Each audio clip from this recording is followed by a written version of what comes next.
Hello everyone, আজকে আমি আরও মিলে বেরিয়ে পড়েছিলাম সকাল সকাল আমাদের বাড়িতে যাওয়ার জন্য। আজকে ছিল মাদার্স ডে, তার জন্য মা কালকে আমাকে রাত্রেবেলায় ফোন করে বলে দিয়েছিল যে আজকে দুপুরবেলা আমার আর ওর দুজনারই নেমন্তন্ন।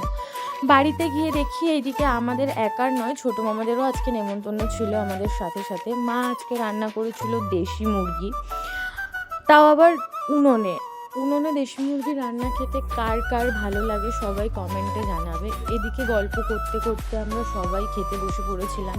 আজকে আমাদের মেনুতে ছিল ফ্রাইড রাইস আর দেশি মুরগির ঝোল। আর এইদিকেই পুচকেটাকে দেখো, ও আমাদের বাড়িতে আজকে প্রথম গেছিলো। আমি বোনের একটা ছোটোবেলার জামা পরিয়ে ওকে মেয়ে সাজিয়ে দিয়েছিলাম। কি সুন্দর লাগছে না দেখতে। বোন আর ও মিলে এদিকে খেলা করছিল, মামাও আমাদের সাথে একটু গল্প করছিল। দেন আমরা খেয়ে দিয়ে আমি ও আর আমাদের ভাগ্নে মিলে গল্প করতে করতে বাড়ির দিকে চলে এলাম। টাটা।